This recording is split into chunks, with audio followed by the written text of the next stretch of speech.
Hi, I'm Russell Johnson. I teach religious ethics and philosophy at the University of Chicago, and today I'm going to be talking to you about Pensées by Blaise Pascal. It's a book that has been widely read and informs a lot of subsequent Christian thinking. Pascal was a Catholic, and in particular a member of a Catholic reform movement called Jansenism. And so Pascal was widely read and appreciated by thinkers as diverse as T.S. Eliot and Cornel West, who cite him as influences. But also by thinkers who want nothing to do with Christianity. For instance, Nietzsche, who once famously said, "Pascal's blood flows through my veins." So let's take a look at Pascal's most important work of philosophy and theology, the Pensées, and see what it has to offer. Who was Pascal? Blaise Pascal lived from 1623 to 1662 in France. He was a contemporary of Shakespeare and Molière and Descartes, whom he knew and talked with on a few occasions and disagreed with strongly, as we'll see. He was a polymath. He did work in physics, as well as doing work in mathematics, as well as doing work in philosophy. So Pascal's triangle, if you're familiar with that in probability theory, and Pascal's wager, and Pascal, the SI unit for pressure, are all referring to the same guy. Pascal also invented the first working mechanical calculator, the Pascaline, which still exists. He also did significant work in fluid dynamics and proving the existence of a vacuum, which were instrumental in the creation of hydraulics and also syringes. And with some colleagues, he created Europe's first modern public transportation system, carriages that went around France with all the proceeds being given to the poor. All this is to say, if you found out that there was a high probability of you getting a disease, so you took a bus to get a vaccine, and as you were getting the vaccine, you reflected both on the ingenuity of the scientists who came up with the vaccine and on the despair of the human condition that led to the necessity of the vaccine, then you've had a very Pascalian day.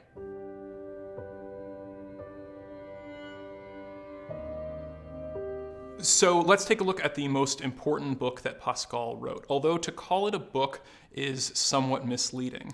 It was first published in 1670, 8 years after his death, made out of a set of fragments, sheets of paper with writing in different directions all over them that were found basically after his death. And they were notes toward a book on Christian apologetics, which means the rational defense of the Christian faith, rational argumentative defense of the Christian faith that he was working on, but never completed. And so the notes as we have them, there are just under 1,000 different fragments, are all ideas he jotted down as he was trying to put together this book that never came into being. What we have is the Pensées. And people disagree about what shape the final project would have taken and whether it matters. It probably doesn't matter very much. But also people who have edited Pascal have arranged the notes in different ways. So there are three main editions, three main enumerations, the Brunswick, the Cellier, and the La Fuma, which is the one that I read and encourage you to do the same. But they all have different numbers. And so what's number 404, section 404 in one book is not section 404 in another book. In addition to being a great philosopher and a great thinker and a great scientist, Pascal was also just a terrific writer. And the Pensées is often considered, alongside the Provincial Letters, one of the other books that was published during his life, although under a pseudonym, among the great works of 17th century French literature. So if you can read them in French, they're certainly best in French, but if not, I recommend the translation by A.J. Krailsheimer, which is the Penguin translation.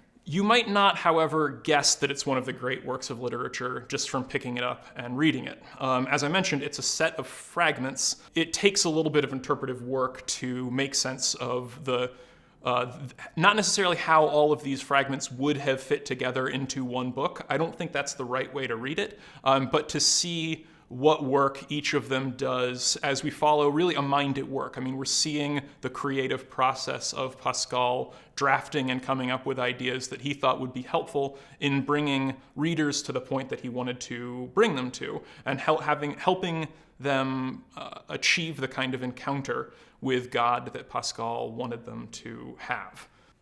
So these fragments are drafts of a work, an apology that was never completed.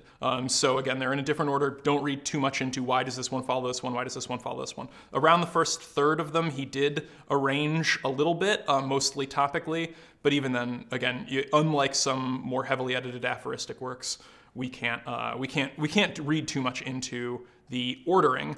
That doesn't mean that the aphoristic nature of the different fragments as we have them is purely accidental. I think it does a lot of work stylistically for the text to be presented the way that it is. And we'll see a little bit more why in a second. So who was his audience? Well, he's writing in the Age of Reason, the time of the Enlightenment, and as we've seen, he was a man of reason. I mean, he was a scientist. If we believe the rather elevated biography that his sister wrote of him, he was a child prodigy and was very early on introduced to the literati and brilliant scientific minds of France. And so he was certainly a man of his times in that regard. But he had some criticisms of the two tendencies that were at work in Enlightenment Europe. The two tendencies that complemented each other. One of them being the desire to prove the existence of God using rational means. Again, this is the Age of Reason. And the other being a more skeptical attitude, a more sort of worldly approach to things of religion that was perhaps a bit more dismissive of matters of religion and more skeptical in the lofty sense of skepticism. I mean, there was a recovery of the writings of Sextus Empiricus and a return toward this idea that, especially after the wars of religion, the so-called wars of religion, that not giving too much power to religious faith, but holding things rather lightly was a way toward bringing about peace and bringing about a more rational future. And part of that came from the desire to emulate the methodologies of mathematics and science, to apply mathematics and scientific methodologies to religion and to questions of theology. So this natural theology that Pascal is pretty much thoroughly rejecting, especially in the form taken by the writings of René Descartes, who sought to prove the existence of God in 2 or 3 different ways in the Meditations, starting from ground zero. I mean, so the cogito ergo sum, the method that Descartes employed and subsequent Enlightenment thinkers took up was trying to doubt everything that you could possibly doubt, and then see what you couldn't doubt, and foundationally build back up from what you cannot doubt to a system of knowledge that is not just resting on authority, not just resting on custom, but resting on certain foundations that cannot be shaken. So Pascal is against the Cartesian and other natural theological approaches to proving the existence of God using reason alone. But that doesn't mean that he's not interested in proving the truth of the Christian faith. I mean, this is, after all, it's an apology. It's a defense of Christianity. In order to understand how Pascal goes about doing that, a helpful key comes from a record he kept of a spiritual experience that he had in 1654, provocatively called the Night of Fire. After this experience, he wrote down what the spiritual experience revealed to him, and then had that sewn into the coat of his pocket so it could be on his person near his heart at all times. And he didn't tell people about this. They found this after his death. But part of that memorial, what he wrote, is as follows. From about 10:30 in the evening until about midnight, midnight, fire. God of Abraham, God of Isaac, God of Jacob, not of philosophers and scholars. Certainty, joy, certainty, emotion, sight, joy. God of Jesus Christ. Deum meum et Deum vestrum. Your God will be my God. oblivious to the world and to everything except God. He can only be found in the ways taught in the gospel. Greatness of the human soul. Righteous Father, the world did not know you, but I knew you. Joy, joy, joy, and tears of joy. Three features of this religious experience and Pascal's record of it are important for us and helpful clues as we go about reading the Pensées. First, there is this contrast between the God of the philosophers and the God of Abraham, Isaac, and Jacob, the God of Jesus Christ. Pascal thought that God could only be found in the ways taught in the Gospels, which is to say that the sort of God that could be proved through reason alone, which is not the way that God brought about, won converts, basically, in the Hebrew Bible and in the Christian New Testament, which was through a much more interpersonal encounter with real people, a particular God with a particular people, that the more universalistic, rationalistic approach to God, Pascal thought that this was useless. That's actually his word. It's useless, and in fact somewhat dangerous, because we confuse the God that we meet in our proofs with the God of the Bible, which for Pascal, the God of the Bible is the living God. And so here is elsewhere he's quoting a lot from the Bible. In the passages that I read from the memorial, he's quoting from the book of John and the book of Ruth to continue to go back to the idea that this God whom is revealed in revealed scripture, in revelation, and in revelatory experiences, like the covenants with Abraham, Isaac, and Jacob, and then in the incarnation with Jesus, is of a different kind from the kind of theoretical, hypothetical God that we find in the writings of Descartes and other of his contemporaries. Second emphasis that we see in this passage is an emphasis on emotion, on joy, and certainty. For Pascal, the kind of certainty that is characteristic of Christian faith is a kind that involves not just our thinking minds, but also our feeling hearts. A third feature of this memorial that is relevant to understanding the Pensées is this emphasis on being oblivious to the world. For Pascal, again, even though he did a bunch of experiments, he was one of the first people to do public, repeatable, verifiable scientific experiments, innovating the scientific method as we understand it today. And he was not necessarily a hyper-private person, but he thought increasingly, as he went through two different conversions over the course of his life, that the worldliness was just a kind of vanity, and that we need to not necessarily withdraw from the world into monastic existence, although that's what his sister did and a lot of the people close to him did, but rather that we need to maintain a kind of critical distance from the preoccupations that the vanities, that was his word, that people concern themselves with in their everyday lives. So Pascal is, in this book, trying to make an argument for the truth of the Christian faith. Not a metaphysical proof for the existence of God, but a proof of the Christian faith. And this kind of proof is, it's twofold. As he was rejecting the natural theological, philosophical impulse, natural theology in the sense of trying to figure out what we can learn from God through reflection on nature, and then also this sort of ontological, what can we learn about the nature of God just through reflection on the nature of reason itself, and what must necessarily be the case. Pascal didn't think that was the kind of proof that was in keeping with the God we meet in Scripture, but the God that we meet in Scripture, he did think that he could make an argument, but that's an argument that is rooted in authority, particularly the authority that comes from miracles and from prophecies that are then fulfilled. And so in the Pensées, there are kind of two arguments running interspliced with one another. One of them is an argument that in order to understand the Bible, we have to use the story of Jesus Christ as the key to interpret what he referred to as the cipher of the Old Testament. And so there's that argument that's rooted in miracles and rooted in prophecy. And then there's the other argument, which is about the limitations of human reasoning to understand not only supernatural things, but natural things, and of the way that Christianity and Christianity alone is able to make sense of and in some sense resolve the paradoxes of human existence. And it's that second argument that is a lot more interesting and original and less theologically questionable than the first. So I'm going to be focusing almost exclusively on the more philosophical side of what Pascal is doing in the Pensées. What are the key themes of Pascal's Pensées?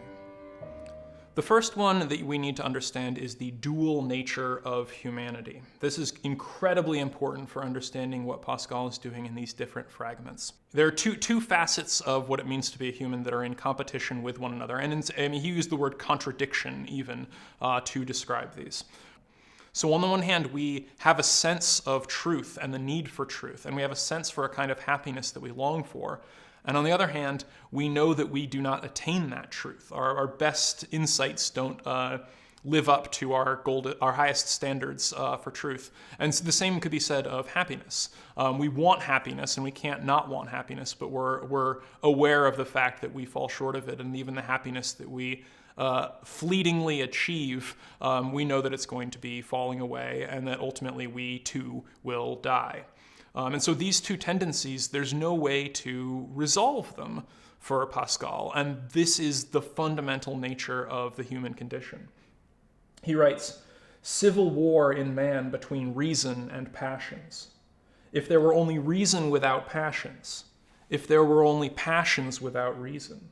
But since he has both, he cannot be free from war, for he can only be at peace with the one if he is at war with the other.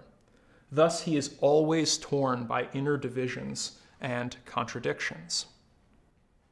So given that this is our dual nature, we have aspirations that we cannot live up to, we have desires that we cannot meet, we are finite, but we are tragically aware of our own finitude, and so it gives us great anxiety because we know that it should not be so and wish that it were not so. And so the only thing we can do for Pascal is diversion, is to distract ourselves. Gambling, hunting. And he makes some really interesting arguments on the nature of diversion and the fact that that's what we're looking for. One of them saying that he talks a lot about gamblers, and he said that if you just gave them their winnings, what they would have won at the morning, and then say, now you can't gamble all day, they'll be very disappointed because what they don't want the money that they're going to win. They want to invest their attention in something that keeps them distracted from the fact that they're going to die and the fact that they're aware that they do not want to die and that there should be a greater grace available for them. The dual nature of man leads to the condition of man, which for Pascal is one of anxiety and boredom. If diversion, however, is not the right response to our divided nature, what is the right response, and where did we get this divided nature from? For Pascal, this is where Christianity shines, and this is his most persuasive and most compelling argument for Christianity. He writes, "Is it not clear as day that man's condition is dual? The point is that if man had never been corrupted, he would, in his innocence, confidently enjoy both truth and felicity. And if man had never been anything but corrupt, he would have no idea either of truth or bliss. But unhappy as we are, and we should be less so if there were no element of greatness in our condition, we have an idea of happiness, but we cannot attain it. We perceive an image of the truth and possess nothing but falsehood, being equally incapable of absolute ignorance and certain knowledge. So obvious is it that we once enjoyed a degree of perfection from which we have unhappily fallen. Let us then conceive that man's condition is dual. Let us conceive that man infinitely transcends man, and that without the aid of faith, he would remain inconceivable to himself. For who cannot see that unless we realize the duality of human nature, we remain invincibly ignorant of the truth about ourselves?" So what he's saying here is that the Christian story of the human condition, one in which we were created originally very good, in the words of Genesis, and then fell from grace in Adam and Eve's fall, and were thus characterized by sin and death and misery, but nonetheless had the offer of grace extended to us through the act of Christ. Only that story can make sense of how we have the concept of happiness and truth, while at the same time being unable to attain it. And only that story allows us to fully reckon with those two truths without giving into total despair, because there is this offer of grace that is given by God that allows us to get back to, in some measure, the truth that we lost in the fall. So by not positing, it's revealed, by attesting to the revealed state from which we have fallen, we can understand the massive gap between where we feel like we should be and where we want to be and where we actually are. That is, for Pascal, characteristic of our condition when we're actually paying attention to it and not just being diverted from it. Thus, it is not the existence of God, first and foremost, that Pascal wants to show his readers, but the nature of salvation as the perfect description, the only thing that can offer a true description of our day-to-day lives and the despair that we experience and the hope that we cannot ultimately let go of. He writes, "For a religion to be true, it must have known our nature. It must have known its greatness and smallness, and the reason for both. What other religion but Christianity has known this?" So it's, in a profound sense, a psychological and anthropological argument for Christianity, not a natural one, not a philosophical one in the Cartesian sense, not a metaphysical one, but one that seeks to hit us where we live, not in the abstract realm of thought, but in the everyday realm of our own experiences of inadequacy, anxiety, and inspiration. Since we're so distracted, however, Pascal can't just present us with an answer, because in order to realize our need for a resolution to the internal tension that characterizes our existence, the civil war that we live in, we have to be confronted with it. So he has to overcome our deep tendency to not want to confront the situation that we're in that leads us into all sorts of diversions. And this means that the writing style of the Pensées is dialectical, in that it's meant to keep us unsettled, keep us deeply unsatisfied by constantly hitting us with the truth that we need to hear at a particular moment. And it's often the exact opposite truth that he presented just a few pages ago. So describing his own methodology, he writes, "If he exalts himself, I humble him. If he humbles himself, I exalt him. And I go on contradicting him until he understands that he is a monster which passes all understanding."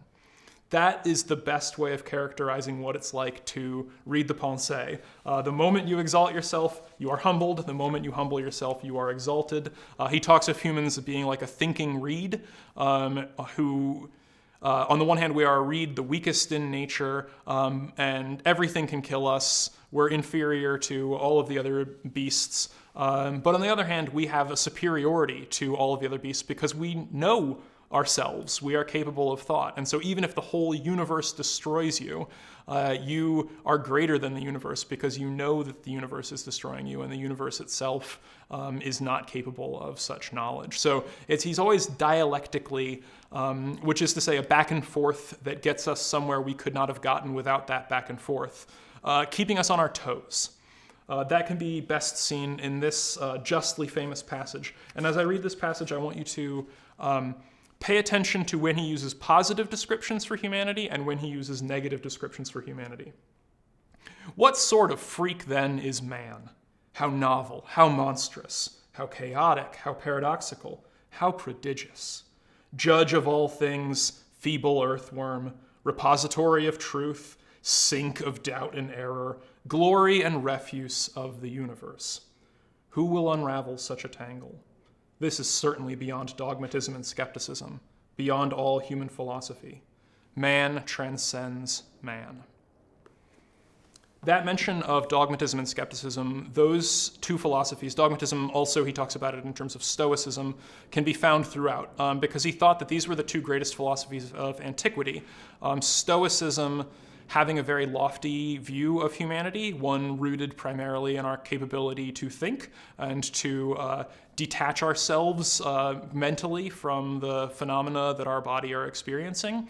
And so this very lofty understanding of what it means to be a human, and skepticism having a comparatively lower view of our ability to access truth. And so Pascal styled his own approach as hitting people with stoicism, and then hitting them with skepticism, and then hitting them with stoicism, and then hitting them with skepticism. He talks about this in an interview he did with Monsieur de Sacy that is also helpful, and is sometimes printed alongside versions of the Pensées because it's helpful at getting at how he thought that these two philosophies were both right, but both wrong insofar as they thought the other one was wrong. And so you need both to understand the greatness of humanity and the limitations of humanity if you're going to have a clear picture of the dual nature of humanity, which is ultimately true. And that dual nature you can only truly assent to if it's offered with the offer of grace that is characteristic of Christianity.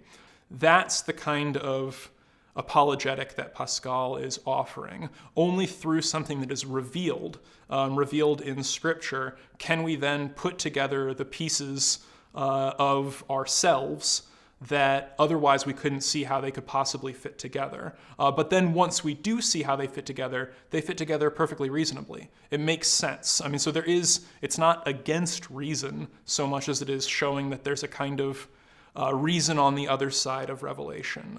Faith-seeking understanding, as it's classically put. That's what Pascal's argument is getting us to. One of the crucial things to understand about the Pensées is that this reconciliation between the truth of skepticism and the truth of dogmatism, between the side of ourselves that knows that we are exalted and that we are higher than nature, and the side of ourselves that knows that we are wretched and not glorious, that this reconciliation cannot simply happen on paper. Pascal is the forefather of existentialism, by which I mean in trying to get at the fact that human beings are more than merely rational, and the idea that the picture we often have of reasoning as independent from our desires, our relationships, the customs of our cultures, and so on, is a deeply flawed one. In particular when it comes to religious commitments, and not just religious ethical commitments. A lot of these kinds of commitments, reason can be a part of figuring them out and thinking them through, but they cannot be justified by reasoning. And that's not a slam against them so much as a limit of reasoning itself. Pascal isn't talking about humanity in the abstract. I mean, he is to some extent, but what he's trying to do is to talk to you, to get you to think differently about your own life and your own condition. He tends to sort of grab you and shake you, as Kierkegaard later put it, to become aware of the ways that you are diverting yourself from your own real nature. And so part of the argument of his famous wager is the idea not that he's not just encouraging you to wager on belief in God. He says you have already wagered. The stakes of what you're doing are much higher than you take them to be in your day-to-day existence. So it's time to get serious, to stop diverting yourself, and to really pay attention. And so I think part of the power of the writing style of the Pensées is the way that it brings the reader in and compels the reader, as he puts it, to seek, to search for something. He doesn't just want to convince them of a principle. He wants the reader to commit to really desiring earnestly an answer to the question at their own very heart. Not a resolution on paper, not a reconciliation on paper, although we can talk about it. I mean, he is a philosopher, we can talk about it and summarize it. But the Pensées doesn't want to become but another work of philosophy that offers but another answer to the question of humanity. It's trying to convince you to reorient your life in a particular way, to reach you at your will, not just your mind.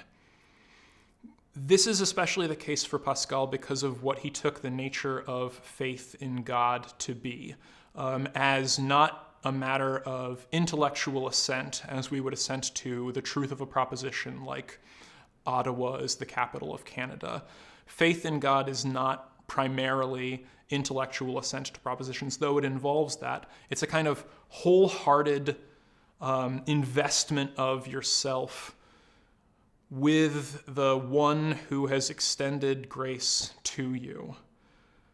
And if you prove something rationally in your stove-heated room, as Descartes was, you've proved something that for Pascal, is not the God of Christianity.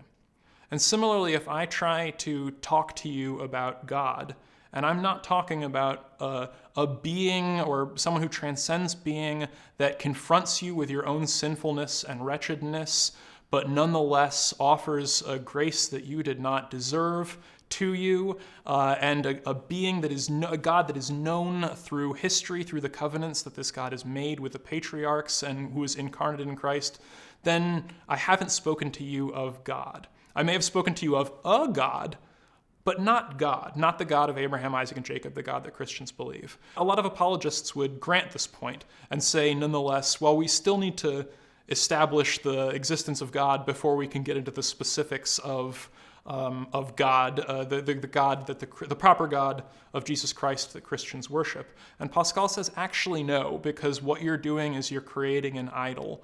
And so the God of the philosophers is more likely to be yet another diversion that people have a kind of nominal assent to, but not a real, but they're still not coming within shouting distance of the living God. One of the key ideas of Pascal that can be found throughout the Pensées, he doesn't always state it explicitly, but it runs throughout and it can be really helpful as you navigate through your text, is the idea of the three orders.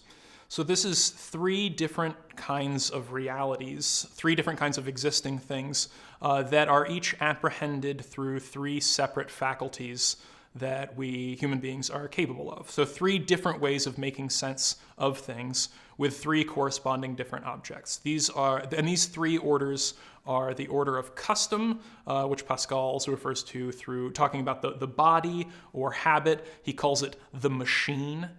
And then there's the order of reason. This is the order of mind, the order of intellect. And then the third order is the order of charity, the order of the heart, the order of inspiration, and the order of love.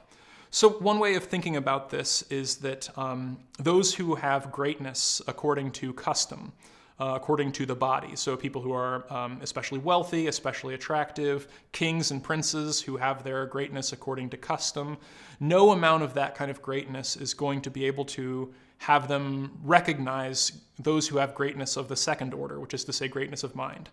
And similarly, no amount of those who have greatness of the second order, geniuses, mathematicians, scientists, no amount of greatness in that order can allow you to recognize greatness of the third order, which is the kind that we see in wise people and in saints, and for Pascal, paradigmatically in Jesus Christ. What he's getting at with these three orders is that even though he's living in the age of reason, he's saying that reason is not the only, nor necessarily the most reliable tool that we have for making sense of the world around us. A lot more of how we believe comes from custom and comes from the heart. And that's not necessarily a problem for Pascal in the way that it would be for a Cartesian philosopher. But once we recognize that, then we're better able to use reason within its proper bounds. Pascal thought that ironically, the people who thought that you could use reason to justify all of the beliefs worth believing were the ones who were being irrational, because they were trying to, that assumption, they were trying to use reason to do things that reason itself could not do and therefore were unreasonable. He says there is nothing so consistent with reason as this denial of reason, and that reason's last step is the recognition that there are an infinite number of things which are beyond it. That is not just supernatural things that are beyond it. This is not just religious faith, but a lot of the seemingly more mundane examples he gives throughout the Pensées are things that reason itself cannot make sense of. And he wants to confront us with those so we let go of some of the delusions we have about what reason is capable of achieving. The people who imagine that you can prove everything worth believing using reason alone, independent of custom and independent of our desires, those are the people who ironically are not actually using their reason. Once you accept the idea that all of our beliefs are guilty until proven innocent, then you can doubt absolutely everything. And so, however, if you see reason as one tool in our toolbox through which we make sense of the world and through which we make sense of our lives that has a real but limited value, then you can appreciate reason without falling into the skeptical trap that comes from thinking that you have to be able to justify rationally to an impartial court, independent of custom, etc., everything that you need to believe. A big part of the Pensées is Pascal showing that the notion that you shouldn't believe something until it's proven is a profoundly foolish notion, and that reason itself can testify to that fact. It ends not with, so, believe, but go to masses, take holy water, kneel, pray, these very bodily and habitual forms of coming into faith. Because for Pascal, the Christian faith, it needs to not just be a rational, not just a conclusion from the second order, not just a conclusion of reason, but a conclusion of all three and all three at the same time. We have to believe that Christianity is respectable according to the first order custom, and that it is true according to the second order, and that it is lovable, that it fulfills our deepest desires. So Pascal does not want us to come to one of these conclusions independently of the other two, because if it's only one but not the other two, then it isn't even the one that it is. Again, this is very complicated reasoning. Only if it's true is it really lovable. Only if it's really lovable is it actually respectable. Only if it's actually respectable can it be true, etc. So the aphorisms don't work stepwise to bring us to one conclusion and then from one conclusion to the other. Though he does think there is an order to it, but rather to bring us to this kind of apprehension of the way the Christian gospel resonates with all three of the faculties that we use to make sense of the world. Therefore, fulfilling our desires, as well as operating in our lives through the actions that we take, and satisfying our longing for a way of reasonably making sense of our own condition. For me personally, Pascal is one of the reasons why I decided to study philosophy within the context of a religious studies framework, because philosophers can give in to the temptation of thinking that there is this realm of reason, this realm of truths that can be justified independently of custom, independently of our cultures and the relationships that we have and the desires that we have, and that if insofar as we do not think that way, that is a deficiency of humanity. I'm not saying this is something all philosophers share, not by a long shot, but this is a temptation that as we think about religious life, I think in religion it's easier to see that humans are complicated beings and that the kinds of commitments that we have involve reason, as Pascal thought they should, but are not exhausted by reason, and that this is not a problem, this is just part of what it means to be a human. And so I credit Pascal with always bringing me back to the fact that we have bodies, that we are in relationships, that we have yearnings, and that these matter for the way that we come to understand reality and discern what is true, rather than being distractions from it. In this text, we encounter both the brilliance of humanity, the heights of genius and poetry that we can achieve, and the vexation of our own best efforts to make sense of the text and to make sense of ourselves. And therefore, we're brought face to face with the human condition in a way that not a lot of philosophy texts are capable of doing. If you want to learn more about Pascal's Pensées, one text I recommend, if you want to get in some of the philosophical things that I have already talked about, in particular the idea of the three orders and the way that Pascal goes about developing his apologetic, I recommend the work of Hugh Davidson. He's written several books on Pascal. The one I have here is The Origins of Certainty. If you're interested in getting into some of the material that I did not talk about in greater depth, in particular Pascal's discussions of grace, his interactions with the Jesuits of his day. Interactions is a charitable word.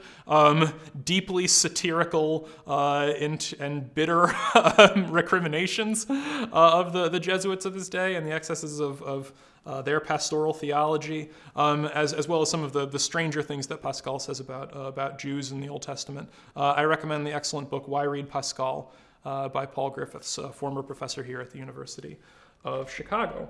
But first and foremost, I recommend just picking up the Pensées.